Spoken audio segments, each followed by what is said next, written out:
Our story today is called A Pair of Silk Stockings.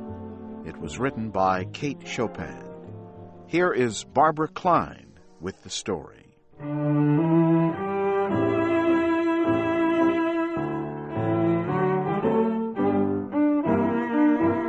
Little Mrs. Summers one day found herself the unexpected owner of $15. It seemed to her a very large amount of money. The way it filled up her worn money holder gave her a feeling of importance that she had not enjoyed for years. The question of investment was one she considered carefully. For a day or two, she walked around in a dreamy state as she thought about her choices. She did not wish to act quickly and do anything she might regret. During the quiet hours of the night, she lay awake considering ideas. $1 or $2 could be added to the price she usually paid for her daughter Janie's shoes. This would guarantee they would last a great deal longer than usual. She would buy cloth for new shirts for the boys. Her daughter Mag should have another dress. And still, there would be enough left for new stockings, 2 pairs per child. What time that would save her in always repairing old stockings. The idea of her little family looking fresh and new for once in their lives made her restless with excitement. The neighbors sometimes talked of the better days that little Miss Summers had known before she had ever thought of being Mrs. Summers. She herself never looked back to her younger days. She had no time to think about the past. The needs of the present took all her energy.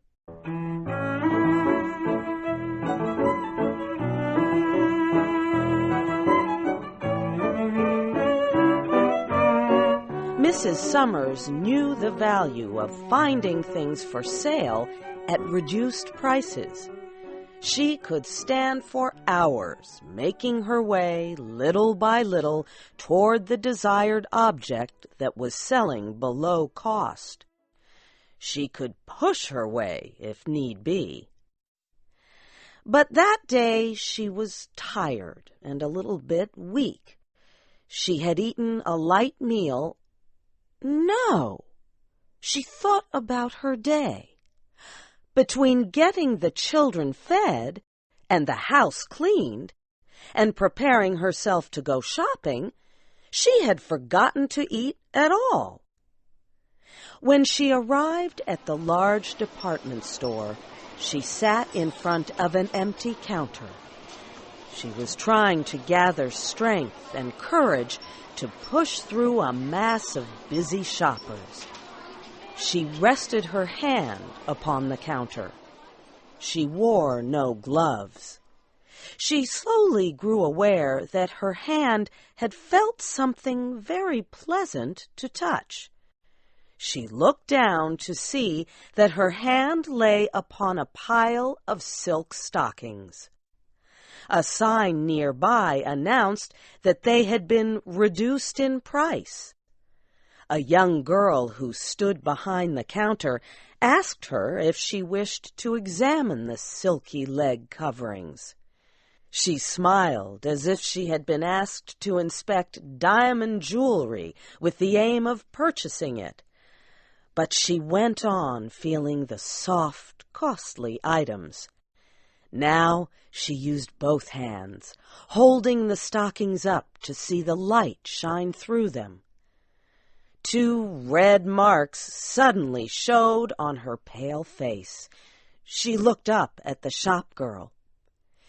"Do you think there are any size 8.5 among these?" There were a great number of stockings in her size. Mrs. Summers chose a black pair and looked at them closely. $1.98, she said aloud. Well, I will buy this pair. She handed the girl a $5 bill and waited for her change and the wrapped box with the stockings. What a very small box it was! It seemed lost in her worn old shopping bag. Mrs. Summers then took the elevator, which carried her to an upper floor into the ladies' rest area. In an empty corner, she replaced her cotton stockings for the new silk ones. For the first time, she seemed to be taking a rest from the tiring act of thought. She had let herself be controlled by some machine-like force that directed her actions and freed her of responsibility. How good was the touch of the silk on her skin! She felt like lying back in the soft chair and enjoying the richness of it. She did for a little while. Then she put her shoes back on and put her old stockings into her bag. Next, she went to the shoe department, sat down, and waited to be fitted. The young shoe salesman was unable to guess about her background. He could not resolve her worn old shoes with her beautiful new stockings.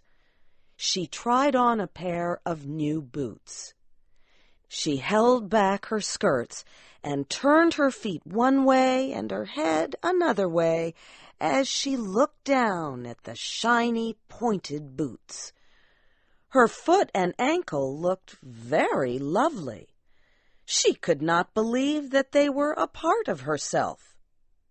She told the young salesman that she wanted an excellent and stylish fit. She said she did not mind paying extra as long as she got what she desired. After buying the new boots, she went to the glove department. It was a long time since Mrs. Summers had been fitted with gloves.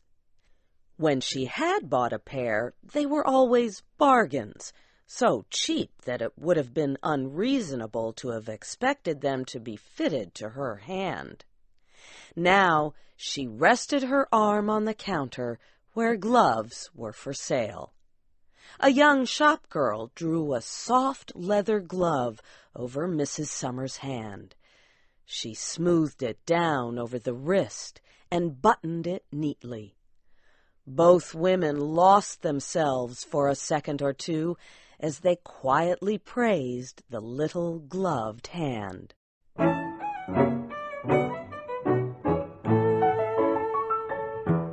There were other places where money might be spent. A store down the street sold books and magazines. Mrs. Summers bought 2 costly magazines that she used to read back when she had been able to enjoy other pleasant things. She lifted her skirts as she crossed the street. Her new stockings and boots and gloves had worked wonders for her appearance. They had given her a feeling of satisfaction, a sense of belonging to the well-dressed crowds. She was very hungry. Another time, she would have ignored the desire for food until reaching her own home. But the force that was guiding her would not permit her to act on such a thought. There was a restaurant at the corner. She had never entered its doors. She had sometimes looked through the windows. She had noted the white tablecloths, shining glasses, and waiters serving wealthy people. When she entered, her appearance created no surprise or concern, as she had half feared it might. She seated herself at a small table. A waiter came at once to take her order.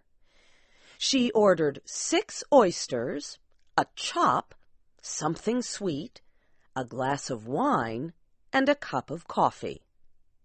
While waiting to be served, she removed her gloves very slowly and set them beside her. Then she picked up her magazine and looked through it. It was all very agreeable. The tablecloths were even more clean and white than they had seemed through the window, and the crystal drinking glasses shined even more brightly. There were ladies and gentlemen who did not notice her, lunching at the small tables like her own. A pleasing piece of music could be heard, and a gentle wind was blowing through the window. She tasted a bite, and she read a word or two, and she slowly drank the wine. She moved her toes around in the silk stockings. The price of it all made no difference. When she was finished, she counted the money out to the waiter and left an extra coin on his tray. He bowed to her as if she were a princess of royal blood.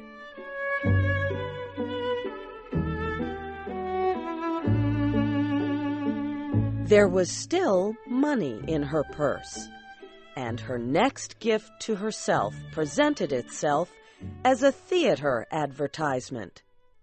When she entered the theater, the play had already begun.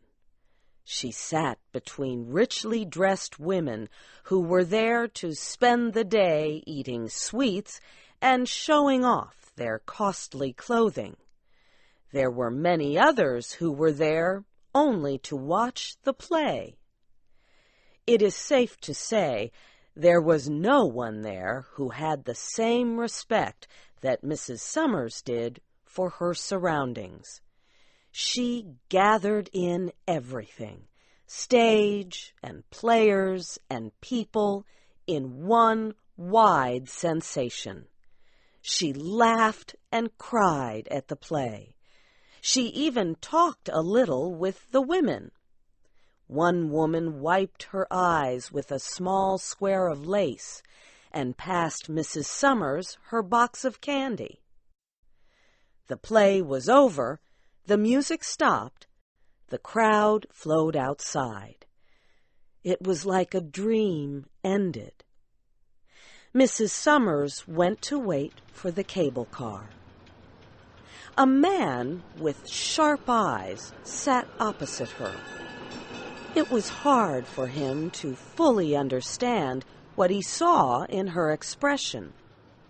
In truth, he saw nothing, unless he was a magician.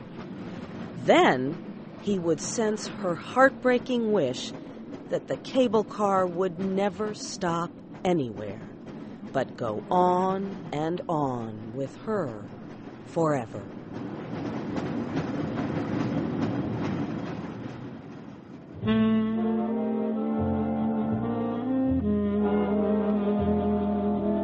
You have heard the story A Pair of Silk Stockings by Kate Chopin. Your storyteller was Barbara Klein. This story was adapted and produced by Dana DeMange.